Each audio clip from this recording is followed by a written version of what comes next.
Gue yakin banyak dari lo yang ngerasa semenjak diberlakuinnya WFH, badan lo itu jadi gampang capek gitu, terutama di daerah pinggang, pundak, leher gitu ya.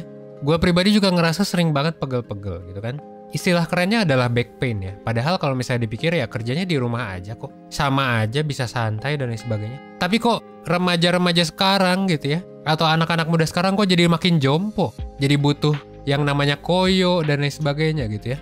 Fenomena ini sebenarnya sering gue lihat, gak usah jauh-jauh, temen dan diri gue sendiri, bahkan di Twitter gitu ya, banyak banget yang curcol atau sekedar posting kalau mereka tuh gampang kecapean. Dan butuh asupan, gue gak ngepromoin ini ya, kayak antangin lah, tolak angin, fresh care, koyo, dan lain-lain sebagai teman kerja. Tapi yang namanya sakit pastinya bakalan menghambat aktivitas dan produktivitas kita sehari-hari. Dan pastinya bakalan berdampak sama tugas-tugas lain. Entah jadinya ketunda, numpuk, atau pas dikerjain malah tambah capek. Terus ya bisa jadi sakit juga. Nah kalau udah kayak gitu, kita harus cari tahu dong penyebabnya dan cara ngatasinnya sesegera mungkin. Jadi buat lo yang lagi nyari tahu sebenarnya apa sih penyebab anak muda sekarang yang gampang jompo, mendingan lo tonton satu video sebelum tidur ini sampai habis biar lo bisa dapat keseluruhan insight-nya.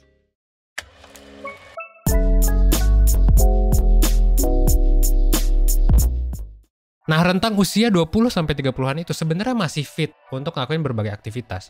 Sayangnya, menurut penelitian di zaman sekarang, semenjak pandemi juga sekitar 60-80% anak muda itu mengalami yang namanya sakit pinggang, cuy.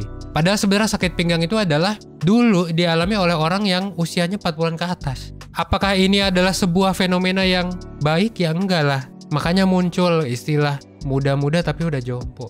Buat penyebabnya sendiri sebenarnya ada banyak faktor dan bervariasi banget. Umumnya ya karena gaya hidup lu nggak sehat. Entah postur badan lu yang terlalu bungkuk, lu mungkin sering ngerokok gitu ya, main Mobile Legends terus lu ngeliat ke bawah gitu kan, lu minum alkohol dan lain sebagainya gitu. Tapi sebenarnya ada faktor lain yang menurut gue menarik buat dibahas juga, yaitu stres. Dan juga cara lu duduk, cara lu berdiri sih ketika lu kerja gitu.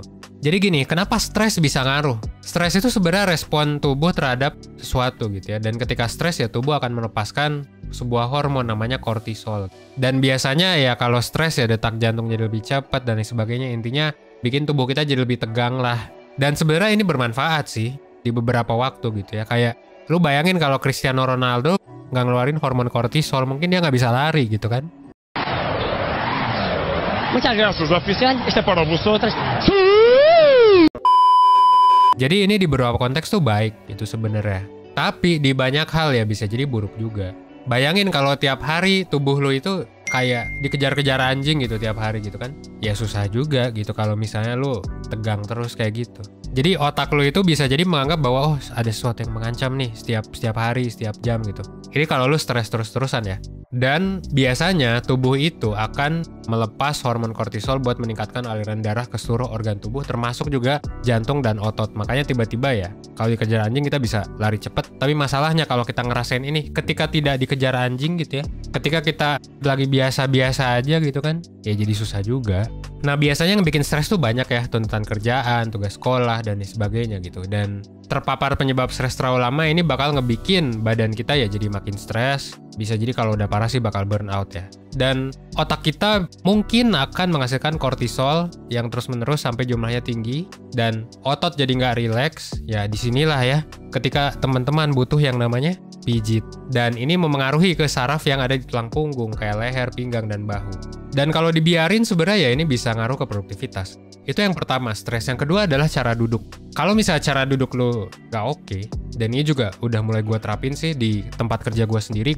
Di tempat kerja gue di rumah gitu ya, itu ada standing desk. Biar apa? Biar ya gue bisa kerja sambil berdiri sih. Dan ini memang gue saranin buat lo semua. Itu kerjalah sambil berdiri ya kadang-kadang. Karena sebenarnya ini bisa meringankan back pain yang lo alami. Biar apa? Biar lu bisa produktif ya gitu. Karena kalau misalnya lu banyak duit tapi juga sakit punggung gitu ya, atau sakit tulang belakang gitu ya, ribet juga gitu kan. Apalagi nanti malah makin stres dengan lu sakit, jadinya jadi lingkaran setan, terus lu makin stres, lu jadi punya mental health issue, terus mesti konseling misalnya, ngeluarin duit lagi dan sebagainya. Nah ini bisa dicegah. Nah gimana sih caranya buat mengatasi sakit punggung ini biar nggak berkepanjangan? Langkah pertama sebenarnya ya kalau tadi sih udah jelas ya terkait dengan berdiri dan lain sebagainya. Tapi kayak di sini gue bakal fokus ke yang bisa lu tangani secara mental gitu ya, secara mindset. Pertama adalah mengenali tanda-tanda ketika tubuh lo udah mulai stres dan kecapean. jangan lupa buat istirahat sih. Setiap orang punya sinyal sendiri ketika kelelahan. Nah, biasanya bisa kita sadari ciri-cirinya kayak susah buat konsentrasi gitu ya, sering khawatir, susah buat nginget sesuatu, mungkin nggak seproduktif itu juga. Ada juga yang jadi lebih gampang marah dan lain sebagainya, jadinya pegel-pegel gitu. Nah, kalau misalnya lo ngerasain ciri-ciri tadi, ya silakan istirahat sih. Di sela-sela kerja, kalau gue pribadi gue pakai Pomodoro Teknik ya. Ini juga gue pelajari dari webinar 1%.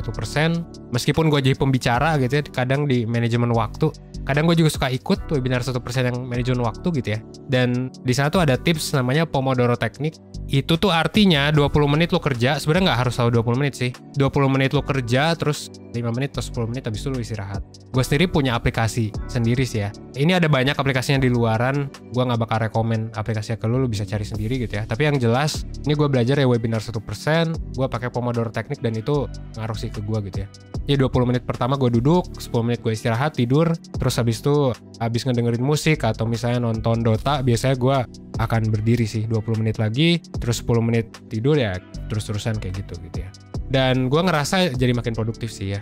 Nah, kalau ada yang ngerasa gue nggak stres kok, Van. Kalau misalnya lo ngerasa kayak gini, kadang ada yang bener, emang beneran nggak stres. Tapi ada juga yang denial gitu kan, atau bahkan nggak tahu, oh stres tuh yang kayak gimana, karena saking dia stres terus misalnya. Atau saking dia nggak ada stresnya. Nah, saran gue lo juga bisa pakai tools gratis. Nah, namanya adalah apa? Psikotes. Lo bisa ngerjain psikotes di 1%.net. Bisa coba aja tuh tes tingkat stres di website 1%. Gue taruh linknya di deskripsi ya.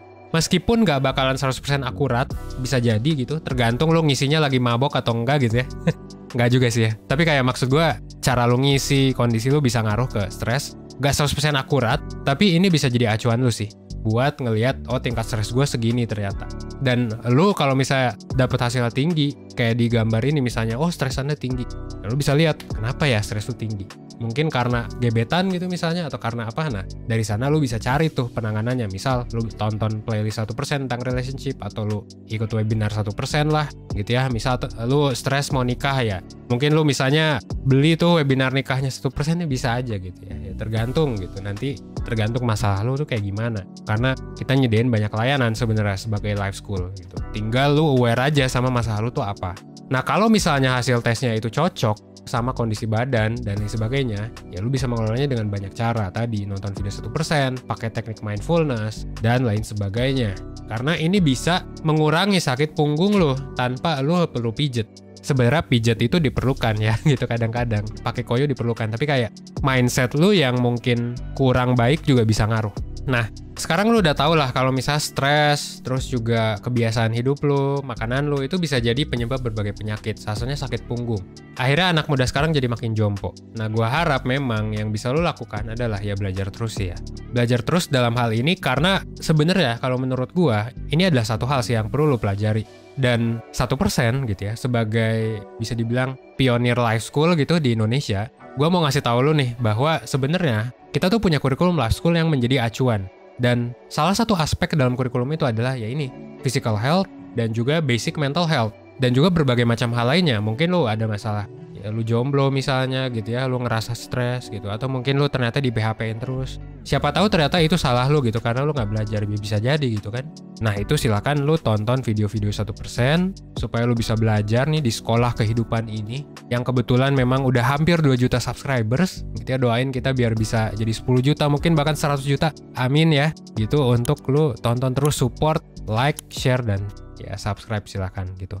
Itu penjelasan dari gua. Kalau misalnya lo mau belajar lebih banyak lagi, kita juga punya komunitas 1%, linknya ada di deskripsi. Pokoknya yang tadi gua sebut, tes stres, link komunitas gratis dan lain sebagainya, video yang mesti lo tonton ke depannya, itu ada di link di deskripsi, jadi jangan lupa baca. Buat lo yang nggak baca, ya udah sih nggak apa-apa sebenarnya. Tapi kayak, ya buat lo kan suka malas baca gitu ya, silakan lah baca sih kalau saran gue deskripsi 1%, itu penting banget. Akhir kata, gue mau say thanks buat lo yang udah nonton sampai habis. Sekian video kali ini, gue Evan dari 1%, well, thanks.